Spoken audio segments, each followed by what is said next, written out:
section 7.4, special products.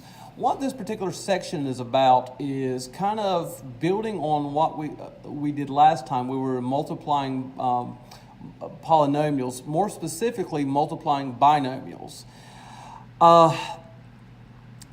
These equations, these expressions and equations that you see in front of you, I will go ahead and tell you, the sooner you can get this memorized in your head and have this at your disposal, the easier your life will become, especially when we get into something that's called factoring.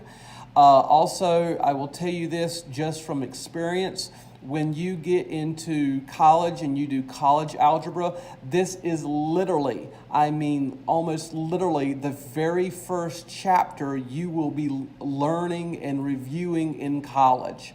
So like I said, if the sooner you can get this under your belt and understand it, the better you will be. All right, so these are what we call special products. It's just some very simple rules when we're multiplying binomials, and it's shortcuts. So last time I showed you two methods. I showed you the FOIL method and I showed you the table method. The FOIL method was for binomials. Well, the FOIL method will work every time, but these shortcuts are only for these particular special cases. So notice what I have here. I have a plus b squared. What that's saying is if I have a binomial that is being multiplied by itself, a plus b times a plus b, it's going to look like this when I am done. And it's the same thing with this one, but this time I'm going a minus b times a minus b. All right, and then lastly, this one's my personal favorite because it's the easiest one to remember. If I have a plus b being multiplied by a minus b, I get this. Now, all this is just a bunch of letters to you, I know, so let's go ahead and start looking at some numbers and applying these rules. All right, so I want to keep this up here. So look at this one. It says m minus 7 times m plus 7. Notice that the first term on both of these things are literally the same number or the same variable. And that the second term is also the same number. The only difference is one is a minus and one is a plus. Out of all these things that we wrote here, which one of these looks familiar to this? Well, what you should see is this one. Is this A is the same thing as this A, and this B is the same thing as this B. The only difference is the sign. That means that since that's the case, I can actually just square my first term. In this case, I'm going to square m, and I'm getting m squared. I can square my second term, which would be 49, and put a minus in there. And I'm literally done. I took this, multiplied it using a special product rule because they're both the same, but the only difference is the term in the middle, the plus and the minus. Because of that, I can just square the first term, square the last term, and put it in a minus. That's it. This is just all it is. The same thing with this one. The terms are the same. These terms are the same. The only difference is this is plus, this is minus. So I can square my first term, I put a minus down, and I can square my last term. I'm done. I've multiplied it. I didn't even have to FOIL method. I can prove FOIL method with you. First would be m squared. My outer would be plus 7m. My inner would be minus 7m. My last would be a minus 49. Well, combine like terms. 7m minus 7m is 0, so m squared minus 49. I could prove it again using FOIL method on this one, but I'm not. I think you get the point. Let's look at number 3. Again, what do I notice? The first terms, exact same thing. The last terms, exact same thing. What's different? The plus and the minus. So all I have to do is square my first term. That gives me 16s squared minus, square my last term, 64. I'm done. Let's look at number 4. Notice this. The first terms are the same. My last terms are the same. And the symbol in the middle are different. So I square my first term. That gives me 81d squared. I square my last term, which is 36. Put a minus down. I'm done. Let's look at the next one. Slightly different this time. I have a plus 5 square. Hey, that looks like this one. a plus b square. What is it telling me to do? Well, this time it's saying to square my first term. Well, a is a square. It's telling me to go 2 times a times b. What that means is I'm going to go 2 times my first term a times my last term, which is b, or okay, in this case 5. So 2 times a times 5 gives me 10a. And then it's telling me to square my last term. So 5 squared is 25. I'm done. Okay, I can FOIL method this to prove this, and I will just to show it to you. So a plus 5 times a plus 5. A times a is a squared. That's my first. Now I'm going to do my outer, which would be a plus 5a. I'm going to do my inner, which would be another plus 5a. And now I'm going to do my last, which is 25. I combine like terms, a squared plus 10a plus 25. It's the same thing as the other one. So let's look at number 6. It says 2k minus 4 all being squared. In this particular case, it follows this special product rule, a minus b all squared. So what we're going to do is we're going to square my first term. So that's going to be 2k. When it gets squared, that gives me 4k squared, because 2k times 2k is 4k squared. I'm going to save this piece for last. Let's go ahead and square the last term. Well, the term in this particular case is a 4. Don't use a -4, just use 4. We're using the number itself. So that's going to give me a plus 16. All right. Now the last piece is I'm going to go -2 times my a, which is 2k, times my b, which is going to be 4. And I'm going to plug this all in. -2 times 2k gives me a -4k, times 4 gives me a -16k. I'm done.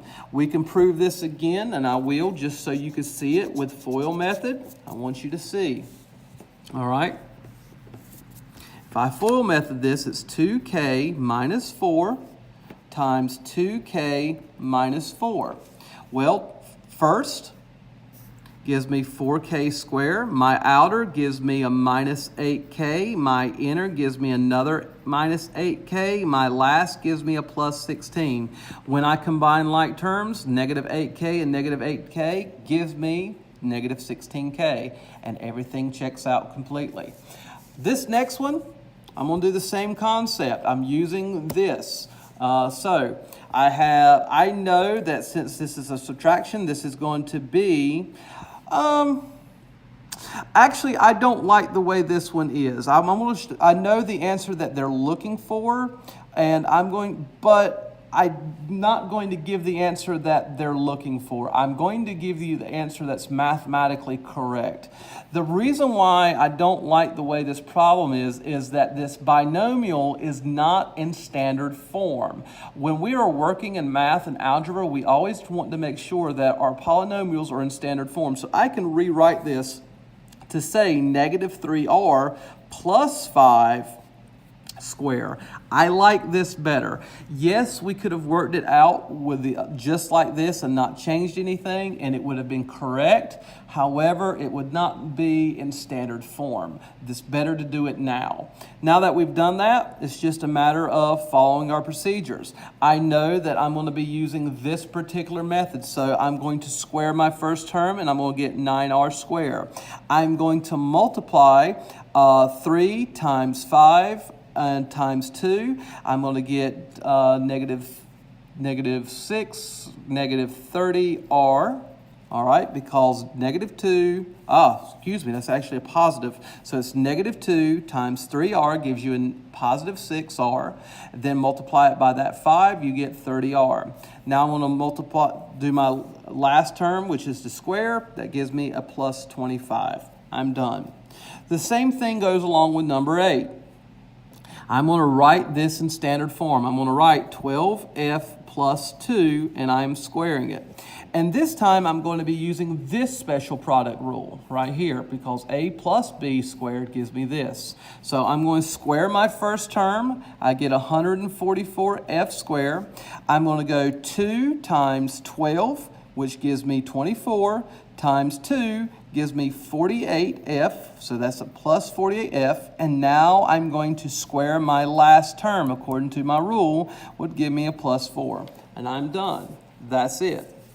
All right, so all of these problems that I've showed you can all be solved using FOIL method. Yes, I could do that, but I want you to start trying to get used to the special product rules and have it memorized. It will make your life easier in the long run. All right, so let's look at number 9. The garden is extended on 2 sides. All right, cool. The area of the garden after the extension is this, x plus 11 squared. Find this product. Again, I do not like the way that they wrote this. Excuse me. A garden...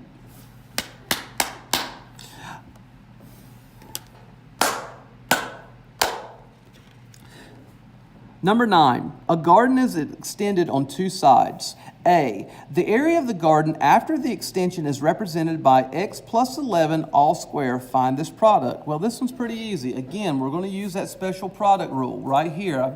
So I'm going to square my first term. That's going to give me square.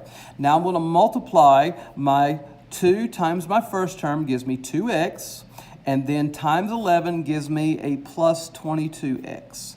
And now I'm going to square my last term to get 121. I am done. That is the area of this particular extension. Then it says, use the polynomial in part A to find the area of the garden when x is 4. What is the area of the extension? Basically, all we're going to do now is we're going to use this information right here, and we're going to plug 4 in the place of x. So that's going to become 4 squared plus 22 times 4 plus 121. Well, 4 squared is 16, plus 22 times 8 is going to give me 88, plus 121. Let's use our calculator real fast to finish out the rest of it. We get 16 plus 88 plus 121, yes.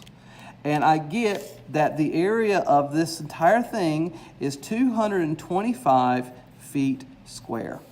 All right, so the moral of this particular lesson is, yes, you may use the FOIL method in solving any type of binomial multiplied by binomial.